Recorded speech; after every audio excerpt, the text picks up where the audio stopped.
Hindi dapat. Kaya ang sa ginawang yan, ikaw judge, ikaw dapat tanggalin ka na dyan sa Malolos RTC. You are a disgrace to the Philippine justice system.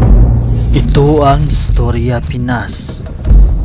Hala, kumakapit na talaga ang mga ugat ng mga pugo sa Pilipinas. Sino ba talaga ang makakabunot ng napakatibay na damong ito? Ang ating Pangulo ba? Kahit hindi pa natapos ang kontrobersya tungkol sa pugo sa bayan ng Bamban. Nasangkot dito ang mismong mayor na si suspended mayor Alice Guo. Ayon pa sa spokesperson ng PAOK na si Dr. Winston Casio na meron na daw silang malinaw na ebidensya na magpapatunay ng ugnayan ng pugo sa Porac at ang pugo sa bayan ng Bamban. At habol pa niya dito na sa susunod na araw ay ikakagulat ng sambayan ng Pilipino na malaman nito kung sino ang nasa likod ng Pugo Hub sa Porac, Pampanga. At dahil dito, inimbestigahan na din ng Supreme Court ang Korte ng Malolos Regional Trial Court dahil sa binawi nito na warrant na inisyo sa gagawing raid sa Pogo ng Porac, Pampanga at naging dahilan nito ng pagkatakas ng mga sospek na sangkot sa iligal na operasyon ng Pugo Hub sa Porac, Pampanga. Lumalaki na talaga ang mga nagiging sangkot nitong Pugo sa Pilipinas. Pabigat ng pabigat ang mga taong nadadawit dito gaya ni Mayor Alice Guo na walang alam di umano ng Pugo sa Bamban. Di umano ang Leon Guerrero at Mayor ng Porac. Kailan ba talaga matatapos ang lahat ng ito? Dahil dito, ito ang mga naging komento ng ating madlang netizen. Malaking pera kasi ang naglalaro sa Pugo, kaya pwedeng bawi. Ginagawang mahina at minamaliit masyado ang mga Pinoy ng mga tsekwang ito. Nagpapauto naman yung iba, lalo na pag pera ang lumakad. Bakit kasi mga tiwali sa government na yan? Ang gusto ng taong bayan, piliin natin yung tapat, maglingkod sa bayan natin. Kailangan mga bago na ipapalit, huwag ibenta ang vote nyo. Kasi 6 na taon mag-sacrifice naman taong bayan. Dapat respeto na rin ang ating sarili. Huwag padala sa vote buying, opinion lang. Kaya paparating pa lang ang mga otoridad, nakalabas na ang mga tao. Yung unang nabalitaan ko, nakatago na. Grabe naman ang mga ito. Buhay pa, sinusunog na. Kaluluwa nila, kawawang Pampanga. Yung improvement dito, galing sa private citizen. Mga politiko dito, walang programa. Grabe na talaga ang brain drain sa Pilipinas. Judge na mismo natin, hindi pa alam ang kanyang jurisdiction. Yung daw bright minds kurakot ang atupag, mapaglamang sa kapwa. So sa ngayon, ang ating pag-uusapan ay yung proteksyon na binibigay ni Congresswoman, dating presidente na Gloria Macapagal Arroyo at si Gobernador Dennis Pineda ng Pampanga.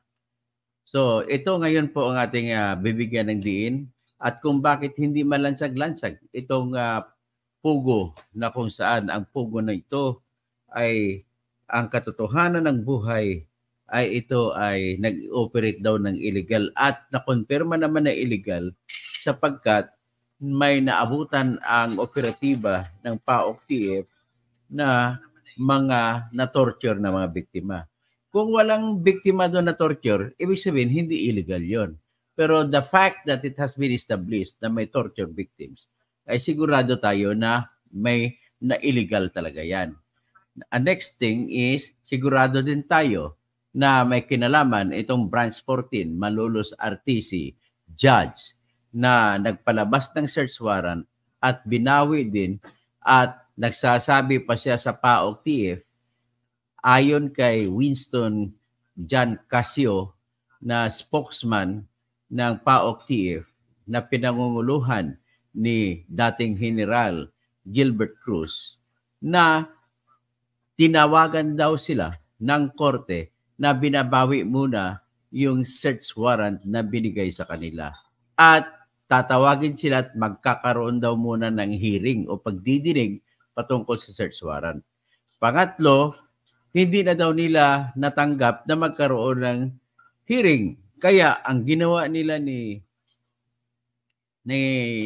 Mr. Casio ay pinalo up nila at nalaman na lamang nila kamukat-mukat, wala nang hearing na nangyayari at dinismiss, binasura na ng tuluyan ng Branch 14 ng Malolos RTC ang nasabing search warrant na nauna nitong inaprubahan.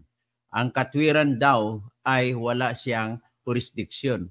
So kung wala siyang jurisdiction ay hindi daw siya pwede mag-issue. So ngayon, ang ginawa niya ng mga PAOK na operatiba sa pamumuno ni General Gilbert Cruz ay nag-apply sila sa Branch 45 ng Pampanga Regional Trial Court. At sa kagandahang palad ay nakatanggap sila ng search warrant at inaprubahan din ng judge ng Pampanga RTC Branch 45. Malamang dyan yan sa San Fernando. So anyway, that tells the story kung gaano katindi itong pugo na ito na pati hudikatura ay nagkakaandogaga. Pero bago ako pupunta sa topic natin ngayon, nais ko lang sabihin sa maigsing paraan na yung ginawa ng judge sa pagbabawi ng search warrant ay hindi lang lamang illegal kundi kabastusan at walang bisa sa batas ang kanyang pagbawi. Bakit po walang bisa? Sapagkat po kapag ang isang judge ay nagdesisyon na sa isang kaso, hindi niya na pwedeng bawiin yan kung walang nagsasampa ng motion for reconsideration. Sa kaso ba ng search warrant na binigay para sa paglulusob dyan sa Pugo, dyan sa Purak, Pampanga, meron bang nagsampa ng motion for reconsideration? At ang tanging pwede lamang magsampa ng motion for reconsideration judge ay walang iba kundi ang mga taga-Pugo na apektado. Pero the fact na iniisip natin ang lahat po ng search warrant ay sikreto, confidential. So ibig sabihin, dapat lamang na hindi malalaman ng mga subject matters o mga taong hahalugugin ang kanilang lugar kung nagpalabas ang korte ng search warrant. At bakit naman kusang loob na tumawag ang korte ng Branch 14 Malolos doon sa PAOK-TF at binabawi nila yung search warrant? Una, balikan ko, bawal yan judge, hindi yan pwede judge. Matatanggal ka sa pagiging judge dyan. Ang iyong swerte na lamang dyan ay kung mapatunayan mo pag-investigasyon ng Supreme Court na ikaw ay pagkakamali na hindi sinasadya. Kumbaga ang nangyari dyan ay reckless imprudence lamang o negligence lamang. Pero ito ay sinasadya, klarong-klarong sinasadya mo judge. Babaeng judge ka pa naman. Bakit mo ginawa ganun? Nakakahiya ka. So, kung nagkamali ka man sa pagdesisyon mo sa pagbibigay ng search warrant, tapos na ang trabaho mo at naibigay mo na ang search warrant, hindi mo na pwedeng babawiin. Kagaya rin po yan sa desisyon sa kaso na kinukonvict ang isang tao, nagpalabas ka na ng desisyon, binasahan ng lahat-lahat ang akusado na ikaw ay hinahatulan na makulong na habang buhay sa pagkasala sa tinatawag na pag-iingat o pagbebenta ng droga. Ganon yun yan. Ibig sabihin ba, matapos sentensyahan ng korte ang isang akusado, pwede pa bang bawiin ng judge ang desisyon? Sagot, mali. Hindi pwede kahit mali pa yung desisyon, bawal ang pag-withdraw, pagbawi ng judge. Yan judge ang tandaan mo. Pwede mo yang babawiin sa isang kondisyon. Kung yung apektado ay magsasampa ng motion for reconsideration at sasabihin sa iyo, judge, mali naman ni judge, mukhang mali naman ito. Saka ka lamang magkakaroon ng kapangyarihan, judge, na babaguhin mo. Ang tanong, meron ba nagsampa ng motion for reconsideration sa search warrant na ibinigay mo sa PAOK-TF para i-raid yung Purak na Pugo? Sagot, wala. Kusang loob mo na binawi. Kaya ikaw, judge, ay matatanggal sa pagiging judge at dapat tanggalin ka pa bilang isang abogada. Hindi pwede yan na yung ginagawa mo ay karumal-dumal, immoral na kasalanan, judge. Akala mo ganun lang kasimple? Sigurado kami po na mayroong pera na lumaro dyan kaya nagbago ang isip mo, judge. Judge, there is another way na pwedeng babaguhin ng judge ang isang desisyon. Kagaya nito sa search warrant, desisyon yan sa kaso na search warrant. Ang desisyon ay pwedeng babaguhin ng isang judge kung ito'y tinatawag na order non true prompt. Ibig sabihin nun ay kung i-correct mo lamang ang spelling, ang clerical error, o ang pangalan ng tao na nagkamali ka lang na inosente, kung sino ang tao na apektado. Hanggang diyan lamang ang kapangyarihan ng judge. Ngayon, ayon kay John Casio o kay Winston John Casio na spokesman ng PAOK TF, sinabihan niyo daw siya na ang dahilan ng pagbawi ay hindi mo na ilatag ng particular o specifically kung ano ang lugar at ano ang nahahalughugin doon sa Purak Pogo at kung anong mga bagay o tao ang kukunin. Yan ang sinabi mo ng dahilan. Ano ka ba naman, Judge? Are you trying to tell the world that there is such thing as a judge in the Philippines who does not even know what is her or his job? It is your job to determine at pan-application kung talaga bang may particular na lugar o tao na tinutukoy sa ina-apply ng mga pulis, mga NBI, mga PDEA agents. Trabaho mo yan, Judge. At oras na nagpalabas ka ng utos na hindi mo nilagay yan, hindi mo na pwede mabago yan, Judge. Tandaan mo, lahat ng judge na nakikinig sa akin ngayon, alam nyo yan, kahit na nagkamali kayo, wala na kayo magagawa. Nagkamali kayo eh. Hindi mo na pwede bawiin ang pagkakamali. Kung pagkakamali, the only remedy sa mga apektado ay magsasampa sila kung malalaman nila na mayroon palang search warrant na ganon. The only remedy sa aking practice bilang karanasan ko sa buhay ay to file a motion to quash the search warrant. Saan mo isasampa ang search warrant na kwasal? Pwede mo isampa sa korte na nagpalabas ng search warrant o sa korte na kung saan na isampa ang kaso na nagbunga mula sa pagpapatupad ng search warrant. Dahil sa pagpatupad ng search warrant, maaring nakakuha kayo ng ebidensya, maaring nakahuli kayo ng tao, kaya doon niyo isasampa sa ibang korte kung saan kasi nangyari, doon korte mo isasampa. Kaya mamimili po ang akusado. Pero kailan ba ang pinakamaagang pwedeng malaman ng akusado na subject matter ng search warrant na may mali pala sa search warrant? The only time, the fastest time na malalaman ng akusado ay pagkatapos upon the time na isisilbi sa kanya at ipapatupad laban sa kanya ang search warrant. So that's the only time na mababasa niya at ng abogado niya. Kasi kung ordinaryong tao ang magbabasa ng search warrant, hindi niya malalaman ang depekto. Pero pag abogado ang babasa, sigurado kasi meron kaming checklist sa aming isipan kung ano ang dapat na search warrant at anong hindi dapat. Kaya ang sa ginawang yan, ikaw judge, ikaw at ikaw dapat tanggalin ka na dyan sa Malolos RTC. You are a disgrace to the Philippine justice system.